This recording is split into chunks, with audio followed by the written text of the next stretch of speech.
Capítulo 6. Política de cartera para el inversor. Emprendedor. Método negativo. El inversor agresivo debería comenzar desde el mismo punto de partida que el inversor defensivo, es decir, con una distribución de sus fondos entre obligaciones de primera categoría y acciones ordinarias de primera categoría adquiridas a precios razonables. Asterisco debe estar dispuesto a adentrarse en otros tipos de compromisos con valores, pero en todos los casos necesitará una argumentación bien razonada que justifique la incursión. La exposición de esta cuestión de manera ordenada entraña dificultades, porque no hay un único modelo, ni un modelo ideal de organización de las operaciones agresivas. El campo de elección es amplio. La selección debería depender no solo de la competencia y la preparación del individuo, sino también, y de manera igualmente justificada, de sus intereses y preferencias. Las generalizaciones que más útiles pueden resultar al inversor emprendedor son de índole negativa. Que se mantenga al margen de las acciones preferentes de primera categoría, y las deje para las personas jurídicas. Que también se mantenga alejado de las obligaciones y acciones preferentes de categoría inferior, salvo que puedan adquirirse a precio de oportunidad, lo que normalmente significa un precio que esté por lo menos el 30% bajo par en el caso de emisiones con elevados cupones, y a precios muy inferiores en el caso de emisiones con cupones menores. Asterisco tendrá que dejar que sean otros los que compren emisiones de obligaciones de estados extranjeros, aunque el rendimiento sea atractivo.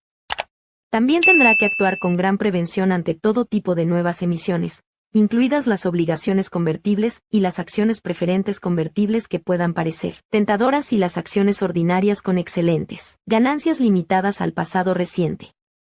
En lo relativo a las inversiones en obligaciones ordinarias, el inversor agresivo haría bien si siguiese la pauta de actuación que se ha sugerido para su congénere defensivo, y limitase su elección a las emisiones sujetas a tributación de primer orden, de las cuales es posible en la actualidad elegir valores que rinden aproximadamente el 7,25%, y las obligaciones exentas de tributación de buena calidad, que pueden ofrecer unos rendimientos de hasta el 5,30% en el caso de instrumentos con vencimientos a más largo plazo, acciones preferentes y obligaciones de segunda categoría, teniendo en cuenta que a finales de 1971 es posible encontrar obligaciones empresariales de primera categoría que ofrecen un rendimiento del 7,25% o incluso más, no tendría mucho sentido comprar emisiones de segunda categoría simplemente por el mayor rendimiento que ofrecen.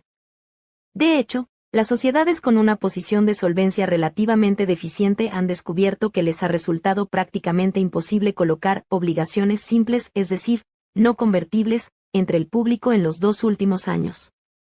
Por lo tanto, su financiación con recursos ajenos ha tenido que realizarse a través de la emisión de obligaciones convertibles, o lo que es lo mismo, obligaciones unidas a un warrant, que están en una categoría diferente.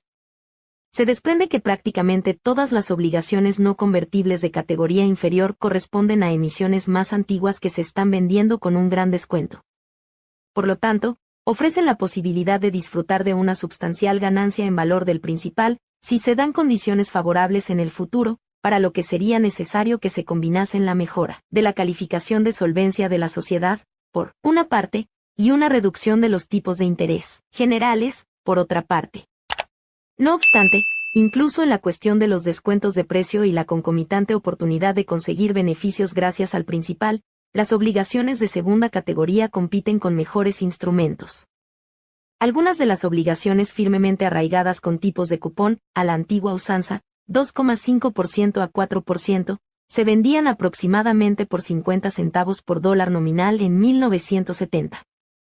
Se pueden mencionar los siguientes ejemplos.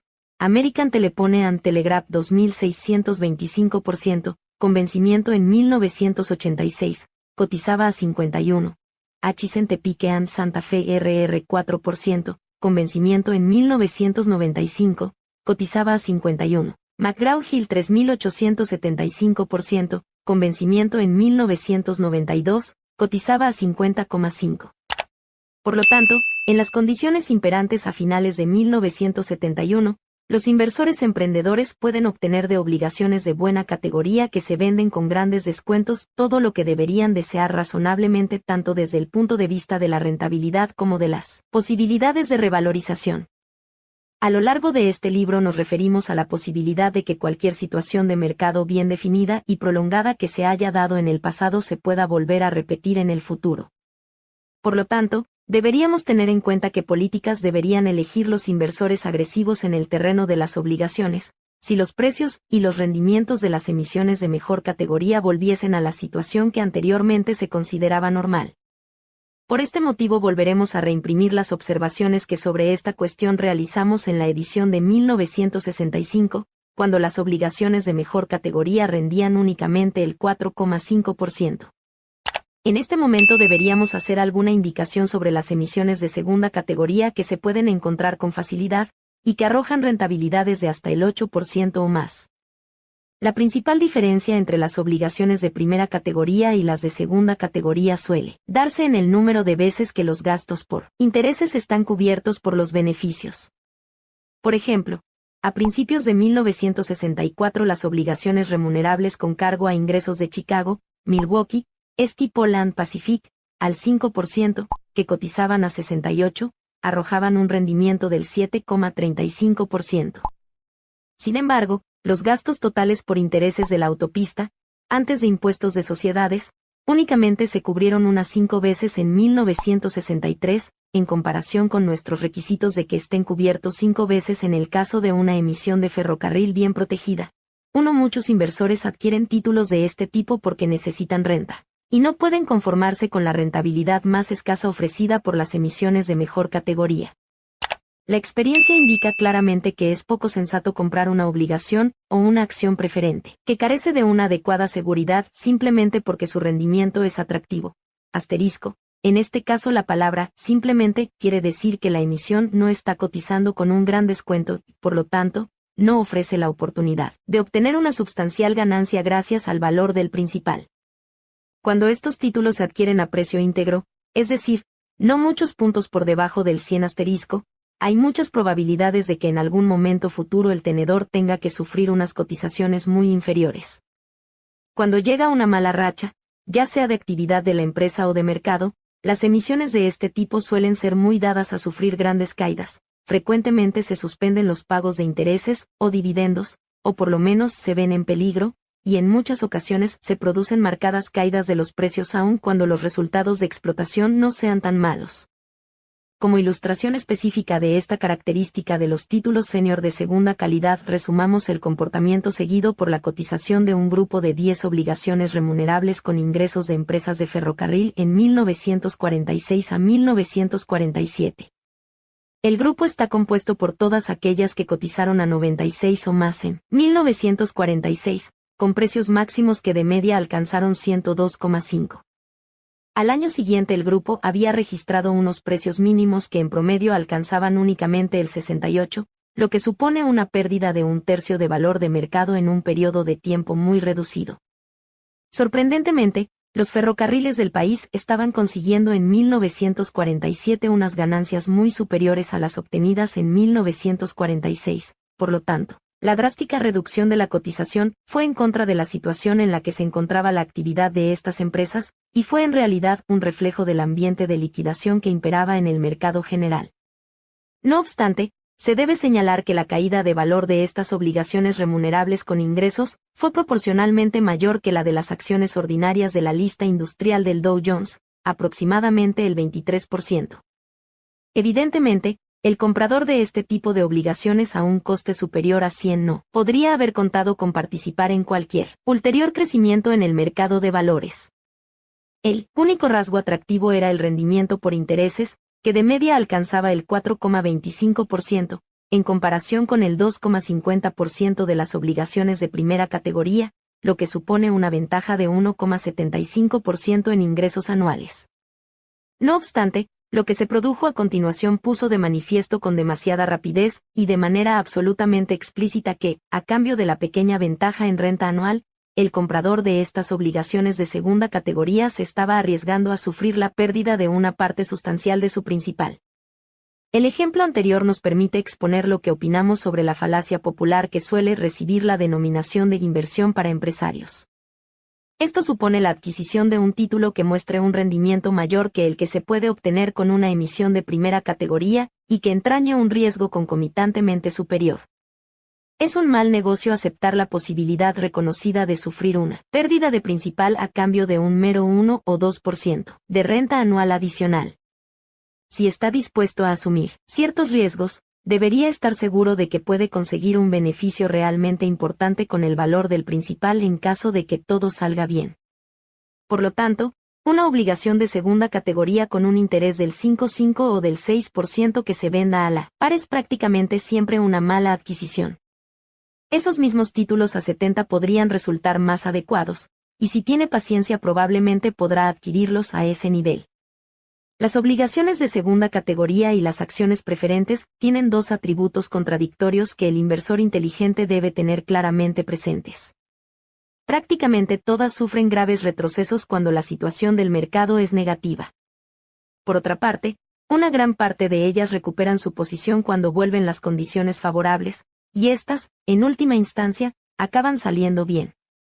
Esto es cierto incluso en el caso de las acciones preferentes, cuando se trata de obligaciones con derecho a acumular los dividendos no desembolsados, que no han pagado dividendos durante muchos años. Hubo un número de títulos de ese tipo a principios de la década de 1940, como consecuencia del periodo de Gran Depresión de la década de 1930. Durante el periodo de crecimiento explosivo de la postguerra, 1945 a 1947, muchas de estas grandes acumulaciones fueron pagadas en metálico o con nuevos títulos, y en muchos casos también se atendió al pago del principal.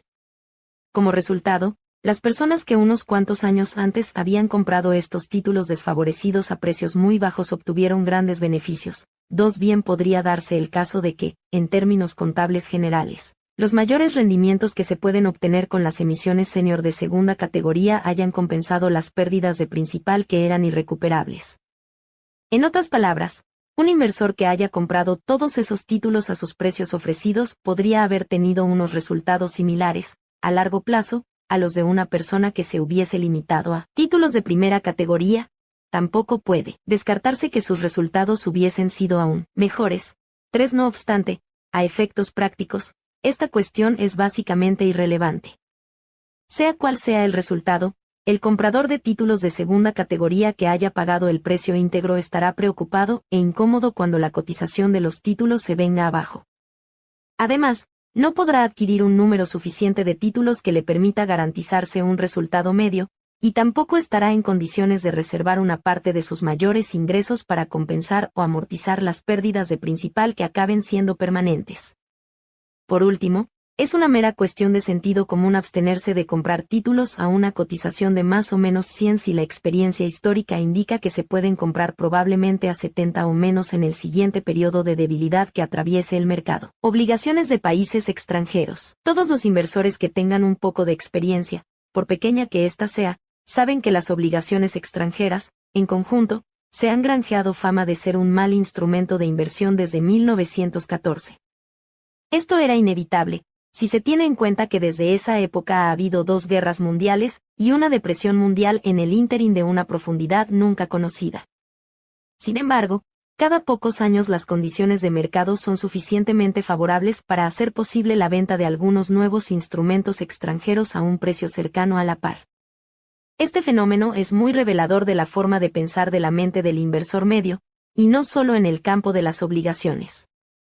No tenemos ningún motivo concreto para preocuparnos por los futuros resultados que acumulen las obligaciones extranjeras bien consideradas, como por ejemplo las de Australia o Noruega. Sin embargo, lo que sí sabemos es que en caso de que, o cuando, aparezcan problemas, el propietario de obligaciones extranjeras no tendrá ningún medio legal, ni de otro tipo, de hacer valer sus derechos. Quienes compraron obligaciones de la República de Cuba al 4,5% a una cotización de hasta 117 en 1953 tuvieron que sufrir el impago de sus intereses y después tuvieron que venderlas a cotizaciones tan bajas como 20 centavos por dólar en 1963. La lista de obligaciones de la Bolsa de Nueva York de aquel año también incluía obligaciones del Congo belga al 5,25% que cotizaban a 36, obligaciones de Grecia al 7% que cotizaban a 30, y diferentes emisiones de obligaciones de Polonia con cotizaciones que llegaban hasta un mínimo de 7. ¿Cuántos lectores tienen alguna idea sobre las repetidas vicisitudes de las obligaciones al 8% de Checoslovaquia desde que se ofrecieron por primera vez en Estados Unidos en 1922 a 96,5? Su cotización subió a 112 en 1928, se redujo a 67,75 en 1932, se recuperó hasta 110 en 1936, se vino abajo a 6 en 1939, se recuperó, increíblemente, a 117 en 1946, se desplomó rápidamente a 35 en 1948 y se ha vendido a cotizaciones tan bajas como 8 en 1970. Hace años se formuló una especie de argumentación que justificaba la adquisición de obligaciones extranjeras en Estados Unidos basada en el motivo de que una nación acreedora tan rica como la nuestra está moralmente obligada a prestar dinero al extranjero. El tiempo es elemento indispensable para poder saborear fría la venganza. Ha traído a Estados Unidos su propio problema peliagudo de balanza de pagos, parte del cual es atribuible a la adquisición a gran escala de obligaciones extranjeras por parte de los inversores estadounidenses que trataban de conseguir una pequeña ventaja de rendimiento. Durante muchos años del pasado hemos puesto en tela de juicio la supuesta atracción de tales inversiones desde el punto de vista del comprador.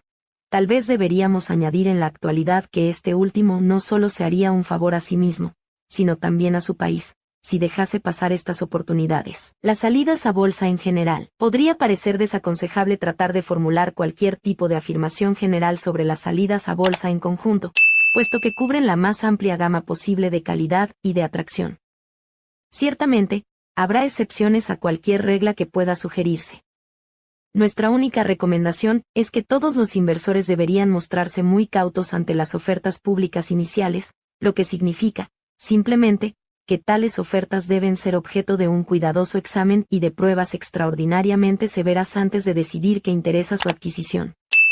Hay dos motivos para esta doble precaución.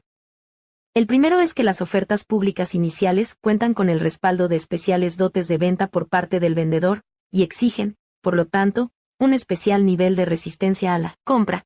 El segundo es que la mayor parte de estas salidas a bolsa tienen lugar en condiciones favorables de mercado, lo que significa condiciones favorables para el vendedor, por lo tanto, menos favorables para el comprador. El efecto de estas consideraciones va siendo cada vez más importante a medida que descendemos por la escala, comenzando con las obligaciones de máxima calidad, pasando por los títulos senior de segunda categoría, hasta que llegamos a la colocación de acciones ordinarias en la parte inferior de la escala jerárquica. En el pasado se han financiado cuantiosas cantidades mediante una técnica que consistía en reembolsar las obligaciones existentes a su precio de rescate, sustituyéndolas después por nuevas emisiones que abonaban un cupón inferior. La mayor parte de esta actividad se llevaba a cabo en la categoría de las obligaciones de máxima calidad y de acciones preferentes. Los compradores solían ser, principalmente, grandes instituciones financieras, sobradamente cualificadas para proteger sus intereses. Por lo tanto, los precios de estas ofertas estaban cuidadosamente determinados para cubrir el precio de salida de emisiones comparables, y la destreza de los vendedores influía poco en el resultado.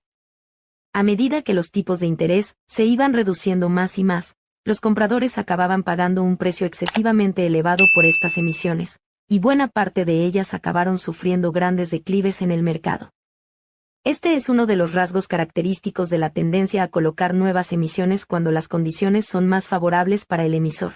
No obstante, en el caso de las emisiones de títulos de primera categoría, las consecuencias negativas para el comprador serán desagradables, pero no llegarán a ser graves. La situación resulta ser algo diferente cuando estudiamos las acciones preferentes y las obligaciones de menor categoría que se vendieron durante los periodos 1945 a 1946 y 1960 a 1961. En estos casos, el efecto del esfuerzo de venta es más aparente, porque la mayor parte de estos títulos se colocaron probablemente entre inversores individuales e inexpertos. Un rasgo característico de estas ofertas es que no ofrecían una imagen adecuada si se juzgaban con arreglo al resultado de las empresas estudiado durante un número suficiente de años. Su apariencia era de suficiente seguridad, en la mayor parte de los casos, siempre y cuando se pudiese dar por supuesto que los recientes beneficios se iban a poder mantener sin serios contratiempos. Los bancos de inversión que colocaron estas emisiones probablemente aceptaron esta hipótesis, y sus vendedores tuvieron pocas dificultades para persuadirse a sí mismos y a sus clientes de que tal iba a ser el caso. No obstante, fue una forma poco sensata de abordar una operación de inversión, que probablemente acabó resultando muy costosa. Los periodos alcistas de mercado normalmente se caracterizan por el hecho de que un gran número de sociedades no cotizadas deciden salir a bolsa con acciones cotizadas. Esto fue lo que sucedió en 1945 a 46, y nuevamente a partir de 1960. El proceso posteriormente alcanzó proporciones extraordinarias, hasta que concluyó, con un cierre catastrófico en mayo de 1962. Después del tradicional periodo de enfriamiento y recuperación que duró varios años, toda la tragicomedia volvió a repetirse, paso por paso, en 1967-1969. Nuevas ofertas de acciones ordinarias. A continuación se reproducen unos cuantos párrafos, sin ninguna modificación, tomados de la edición de 1959, con unos comentarios añadidos. La financiación mediante acciones ordinarias adopta dos formas diferentes. En el caso de sociedades que ya están admitidas a cotización, se ofrecen acciones adicionales en un número proporcional a sus carteras, a los accionistas existentes. El precio de suscripción se establece por debajo del actual precio de mercado, y los derechos para suscribir acciones tienen un valor monetario inicial. La venta de nuevas acciones prácticamente siempre está suscrita por uno o más bancos de inversión, aunque existe la esperanza y la expectativa general de que la totalidad de las nuevas acciones sean suscritas mediante el ejercicio de los derechos de suscripción.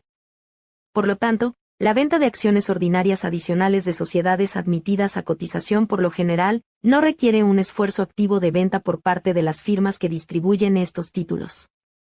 El segundo tipo es la colocación pública de acciones ordinarias de lo que hasta ese momento eran sociedades cuyas acciones no cotizaban en bolsa. La mayor parte de estas acciones se venden por cuenta de los titulares de las participaciones de control, con el objetivo de poder allegar fondos en una situación favorable de mercado y diversificar sus propias finanzas. Cuando se captan nuevas cantidades de dinero para la actividad de la empresa, frecuentemente, ese dinero se obtiene por medio de la venta de acciones preferentes, como se ha indicado anteriormente. Esta actividad sigue un patrón bien definido, que por la propia naturaleza de los mercados de valores debe generar muchas pérdidas y decepciones al público en general. Los peligros surgen como consecuencia del carácter de las empresas que obtienen financiación por estos medios y de las condiciones de mercado que hacen posible la financiación. En la primera parte del siglo XX, una gran proporción de las principales sociedades estadounidenses fueron admitidas a cotización en bolsa. A medida que pasó el tiempo, el número de empresas de primer orden que cotizaban fue disminuyendo firmemente. Por lo tanto, las colocaciones en bolsa se han concentrado a medida que pasaba el tiempo cada vez más en empresas relativamente pequeñas. Por una desgraciada correlación, durante ese mismo periodo, el público interesado en comprar acciones ha ido adquiriendo una arraigada preferencia por empresas importantes y, simultáneamente, ha adquirido prejuicios contra las empresas pequeñas. Este prejuicio, como muchos otros, tiende a debilitarse a medida que se asientan las tendencias alcistas en el mercado. Los grandes y rápidos beneficios obtenidos por el conjunto de acciones ordinarias son suficientes para atenuar la facultad crítica del público, a la vez que potencian su instinto comprador. Durante estos periodos, además, no suele resultar difícil identificar una serie de empresas cotizadas que disfrutan de excelentes resultados, aunque buena parte de estas empresas no tendrían un historial tan impresionante si los resultados que se analizan se remontasen, por ejemplo, a 10 años o más. Cuando estos factores se combinan surgen las siguientes consecuencias. En algún momento en medio de un periodo alcista de mercado aparecen las primeras colocaciones iniciales en bolsa. Sus precios se establecen en niveles relativamente atractivos, y los compradores de estas primeras colocaciones obtienen beneficios considerables. A medida que prosigue la subida del mercado, esta forma de financiación se hace cada vez más frecuente. La calidad de las sociedades que van saliendo a bolsa se deteriora cada vez más. Los precios que se solicitan y que se obtienen se aproximan mucho a niveles exorbitantes.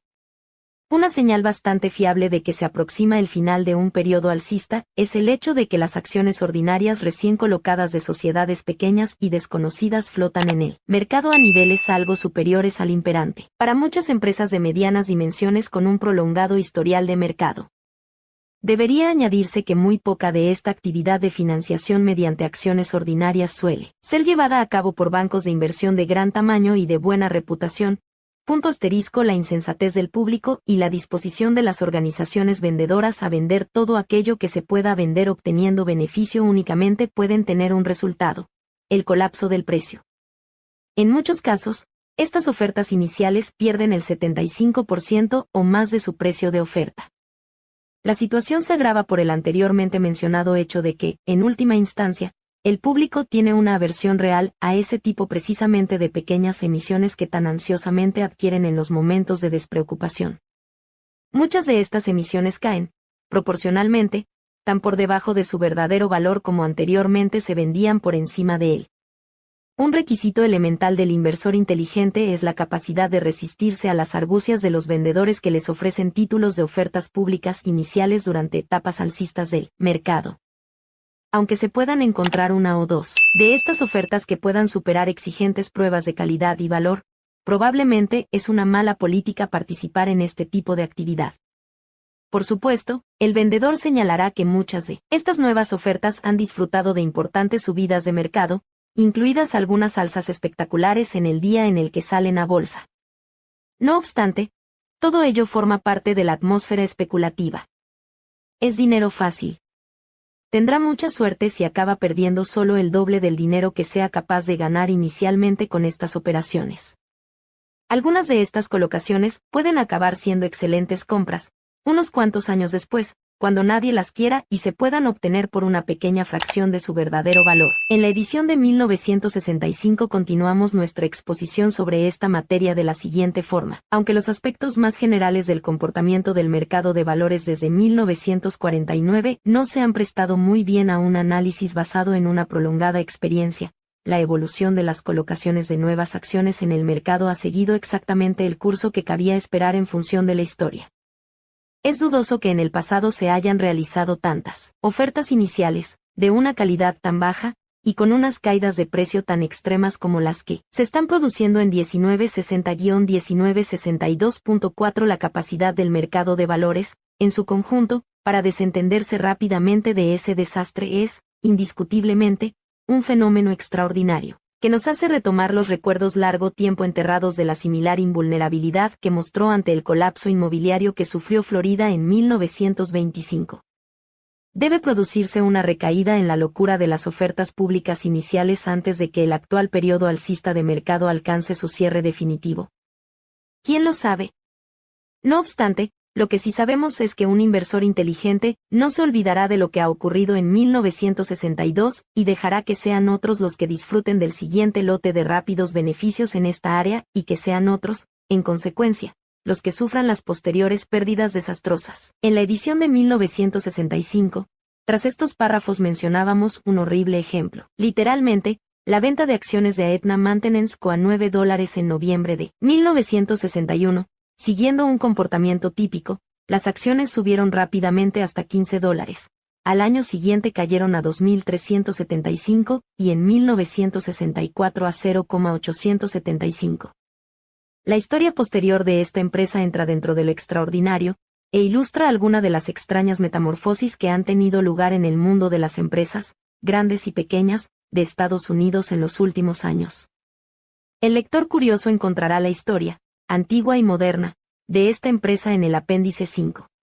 No resulta en absoluto difícil ofrecer ejemplos aún más espantosos tomados de la versión más reciente de la misma vieja historia de siempre, que cubren los años 1967 a 1970. Nada más adecuado para nuestros objetivos que exponer el caso de AA Enterprises, que resultaba ser la primera sociedad que aparecía recogida en la Stock Guide de Standard & Poor's. Las acciones se vendieron al público a $14 en 1968, subieron rápidamente a 28, pero a principios de 1971 cotizaban a unos abismales 25 centavos. Incluso esa cotización representa una brutal sobrevaloración de la empresa, puesto que acababa de iniciar un proceso de quiebra en una situación lamentable. Hay tanto que aprender, y hay tantas advertencias que deben ser tenidas en cuenta, en la historia de esta colocación que le hemos reservado un tratamiento detallado posteriormente, en el capítulo 17. Para el inversor agresivo, lo mismo que para el inversor defensivo, Lo que no se hace tiene tanta repercusión sobre el éxito como lo que sí se hace. En este capítulo, Graham enumera lo que en su opinión no deben hacer los inversores agresivos.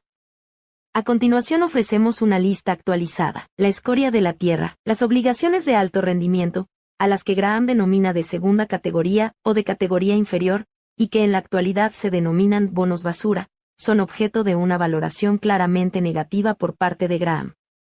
En su día, era demasiado costoso y laborioso para el inversor individual diversificar los riesgos de impago. 1. Para descubrir hasta qué punto puede ser nocivo el impago, y de qué forma tan descuidada pueden llegar a caer en uno de ellos hasta los inversores más sofisticados que se dedican profesionalmente a la inversión en obligaciones. Vea el recuadro de la página 168. En la actualidad, no obstante, hay más de 130 fondos de inversión especializados en bonos basura. Estos fondos compran basura a carretadas. Tienen docenas de obligaciones diferentes. Eso mitiga las quejas de Graham acerca de la dificultad que, un mar de lágrimas para las obligaciones de WorldCom. Comprar una obligación únicamente por su rendimiento es como casarse únicamente por el sexo. Si lo que nos atrajo en un primer momento se agota, acabaremos preguntándonos, ¿qué más hay? Cuando la respuesta sea nada, tanto los cónyuges como los obligacionistas acabarán con el corazón destrozado. El 9 de mayo del año 2001, WorldCom Inc. colocó la mayor oferta de obligaciones de la historia empresarial de Estados Unidos, por valor de $11.900 millones. Entre los que se sintieron atraídos por las rentabilidades de hasta el 8,3%, como moscas a la miel, estuvieron las siguientes instituciones: California Public Employees Retirement System, que es uno de los mayores fondos de pensiones del mundo; Retirement Systems of Alabama, cuyos gestores posteriormente explicaron que los mayores rendimientos les resultaron muy atractivos en el momento en el que adquirimos las obligaciones; y Strong Corporate Bond Fund, cuyo gestor conjunto estaba tan orgulloso del cuantioso interés generado por las obligaciones de WorldCom, que llegó a decir: estamos percibiendo unos ingresos adicionales más que suficientes para compensar el riesgo en el que incurrimos. No obstante, habría bastado un vistazo de 30 segundos al folleto de las obligaciones de WorldCom para darse cuenta de que estas obligaciones no tenían nada que ofrecer salvo su rendimiento, y tenían todo que perder. En 2 de los 5 años anteriores, los resultados antes de impuestos de WorldCom, los beneficios obtenidos por la empresa antes de pagar la cantidad adeudada a la agencia tributaria, fueron insuficientes para cubrir sus cargas fijas, el coste del pago de intereses a los titulares de obligaciones, por la impresionante cifra de $4.100 millones. WorldCom únicamente podía cubrir los pagos relacionados con esas obligaciones endeudándose más con los bancos. Además, con esta nueva dosis monstruosa de obligaciones, WorldCom estaba engordando sus costes por intereses en otros $900 millones al año. Al igual que Don Creosote en la película El sentido de la vida de Monty Python, WorldCom se estaba llenando hasta el punto de llegar a reventar. Ningún rendimiento por intereses podría llegar nunca a ser lo suficientemente cuantioso para compensar a un inversor por arriesgarse a ese tipo de explosión. Las obligaciones del WorldCom generaron unos cuantiosos rendimientos de hasta el 8% durante unos pocos meses. Después, como habría predicho Graham, la rentabilidad dejó súbitamente de ofrecer cobijo. WorldCom solicitó la declaración de quiebra en julio de 2002. WorldCom reconoció en agosto de 2002 que había inflado las declaraciones de beneficios en más de $7.000 millones. Las obligaciones de WorldCom se impagaron cuando la empresa no pudo seguir cubriendo sus cargos por intereses. Las obligaciones perdieron más del 80% de su valor original. Desde 1978 se ha alcanzado una media anual del 4,4% del mercado de bonos basura que se han impagado, pero incluso después de esos impagos, los bonos basura han seguido produciendo un rendimiento anualizado del 10,5%, en comparación con el 8,6% de las obligaciones del Tesoro de Estados Unidos a 10 años. Por desgracia, la mayor parte de los fondos de bonos basura cobran elevadas comisiones y consiguen unos resultados insatisfactorios a la hora de proteger el importe principal original de su inversión. Los fondos de bonos basura pueden ser adecuados si está usted jubilado, desea conseguir unos ingresos mensuales adicionales que complementen su pensión, y puede tolerar grandes bajadas temporales de valor. Si trabaja en un banco u otro tipo de empresa financiera, una gran subida de los tipos de interés podría limitar su ascenso o incluso plantear amenazas a la seguridad de su empleo, por lo que un fondo de bonos basura, que suele tener mejores resultados que los otros fondos de renta fija cuando suben los tipos de interés, podría ser un instrumento adecuado como contrapeso en su plan de jubilación. El fondo de bonos basura, no obstante, no deja de ser una pequeña alternativa, y no una obligación, para el inversor inteligente. La cartera de inversión de vodka y burrito. Graham consideraba que las obligaciones extranjeras no eran una apuesta mejor que los bonos basura. 3. En la actualidad, no obstante, hay ciertas obligaciones extranjeras que pueden tener cierto atractivo para los inversores que sean capaces de soportar mucho riesgo. Hay aproximadamente una docena de fondos de inversión especializados en obligaciones emitidas en países con economías de mercado emergente, lo que antiguamente se denominaba países del tercer mundo como Brasil, México, Nigeria, Rusia y Venezuela.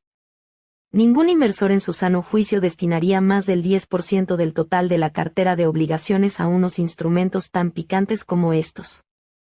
Sin embargo, los fondos de inversión en obligaciones de mercados emergentes raramente evolucionan en sincronía con el mercado de valores de Estados Unidos, por lo que son una de las escasas inversiones que tienen pocas probabilidades de descender simplemente porque el Dow vaya a la baja. Esto puede aportar una pequeña dosis de consuelo en su cartera justo en el momento en el que más lo necesite. 4. Morir como mueren los operadores. Como hemos visto en el capítulo 1, las operaciones intradía, en las que las acciones se tienen en cartera durante periodos de pocas horas, son una de las mejores armas que se han inventado para cometer el suicidio financiero. Tal vez algunas de sus operaciones ganen dinero, la mayoría de ellas perderán dinero, pero su intermediario ganará con todas ellas. Su propia ansia por comprar o vender una acción acabará reduciendo los resultados que obtenga. Una persona que está desesperada por comprar una acción puede acabar ofreciendo 10 centavos más que la cotización más reciente de la acción antes de que los vendedores estén dispuestos a desprenderse de esta. Ese coste adicional, llamado impacto de mercado, nunca aparece en su cuenta de corretaje, pero es real. Si está demasiado ansioso por comprar 1.000 acciones de una empresa e impulsa su precio al alza solo en 5 centavos, acaba de costarse a usted mismo $50, que pueden ser invisibles, pero que son muy reales. Por otra parte, cuando los inversores presas del pánico están frenéticos por vender una acción y se desprenden de ella por un precio inferior a su más reciente cotización, el impacto de mercado vuelve a golpear. Los costes de realizar operaciones intradía desgastan los rendimientos como las pasadas de papel de lija. Comprar o vender una acción de una pequeña empresa que esté en el candelero puede costar entre el 2% y el 4%, o lo que es lo mismo, entre el 4% y el 8% para una transacción de compra y venta de ida y vuelta. 5. Si se colocan $1.000 en una acción, los costes de operación podrían consumir aproximadamente $40 antes incluso de empezar.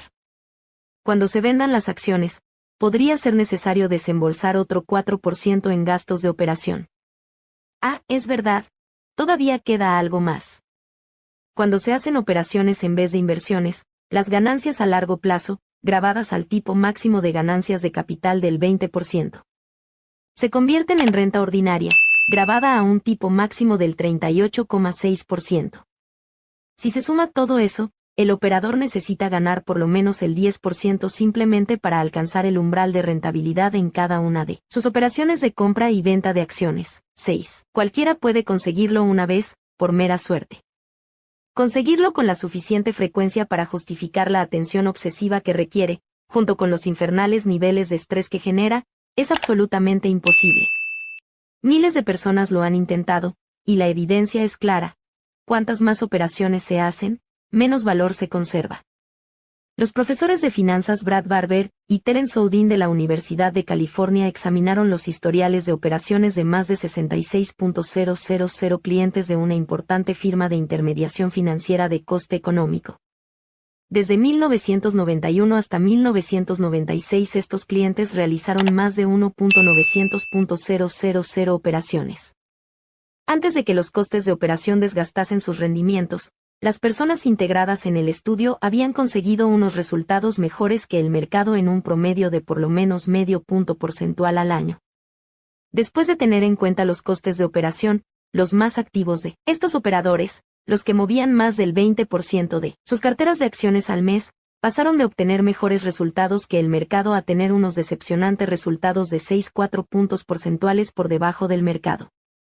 Los inversores más pacientes, no obstante, los que realizaban operaciones con un minúsculo 0,2% de sus carteras totales en un mes típico, consiguieron tener mejores resultados que el mercado, incluso después de tener en cuenta sus costes de operación. En lugar de entregar una gran parte de sus ganancias a sus intermediarios y a Hacienda, consiguieron quedarse con casi todo. 7. Si desea observar estos resultados, vea la figura 6.1. La lección está clara: no haga lo que sea, quédese quieto. Ya va siendo hora de que todo el mundo reconozca que el término inversor a largo plazo es una redundancia. El inversor a largo plazo es el único tipo de inversor que existe. Una persona que no puede quedarse con las acciones durante más de unos cuantos meses cada vez está condenado a acabar como vencido, no como vencedor, no por mucho madrugar. Entre las toxinas del enriquecimiento rápido que envenenaron las mentes del público inversor en la década de 1990, una de las más letales fue la idea de que era posible enriquecerse participando en las ofertas públicas iniciales.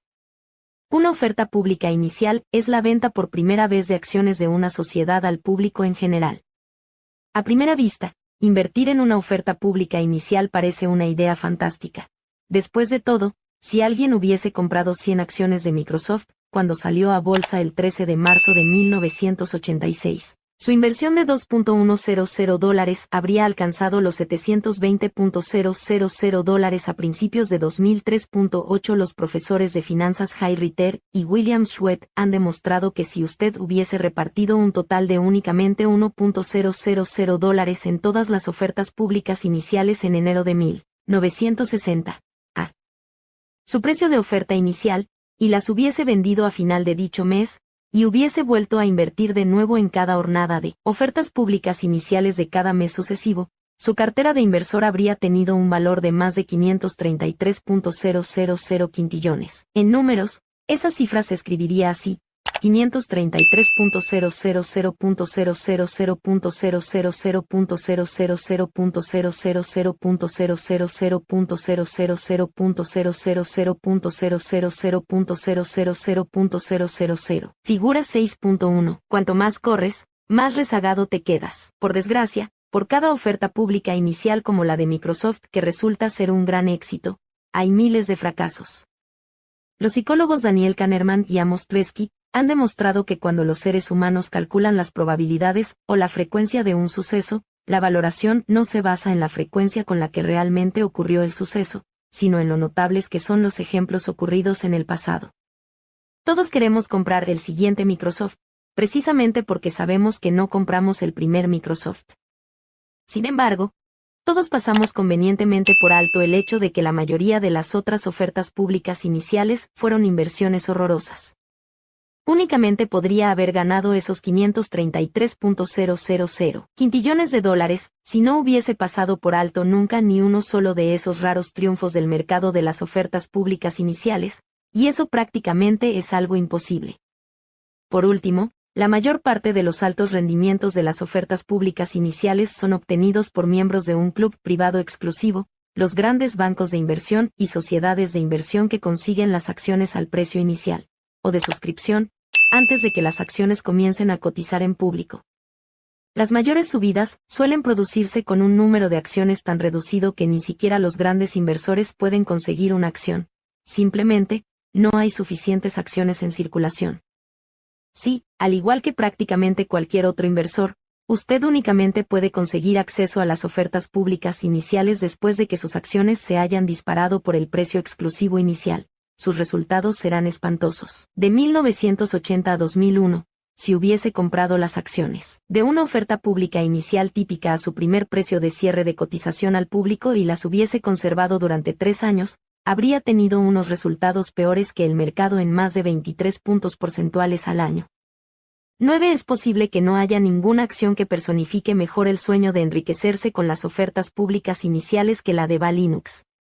Linux, la próxima MSFT, se vanagloriaba. Uno de los primeros propietarios. Compre ahora y jubílese dentro de 5 años. 10. El 9 de diciembre de 1999 la acción salió a bolsa a un precio de oferta pública inicial de $30.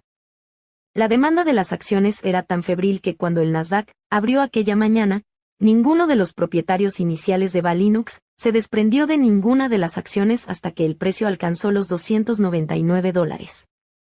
La acción alcanzó un máximo de $320 y cerró el día a $239,25, lo que supone una ganancia del 697,5% en un único día. No obstante, esos beneficios únicamente fueron disfrutados por un puñado de operadores institucionales.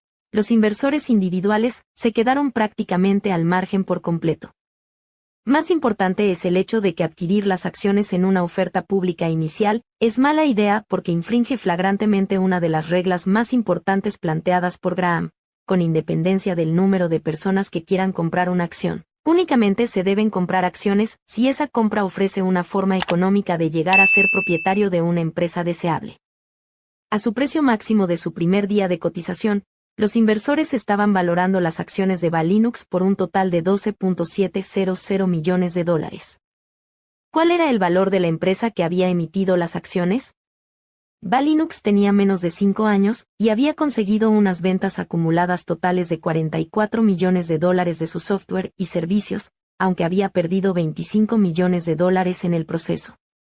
Los resultados fiscales del último trimestre indicaban que Balinux había conseguido ventas por valor de $15 millones, aunque había incurrido en pérdidas por valor de $10 millones para conseguir esas ventas.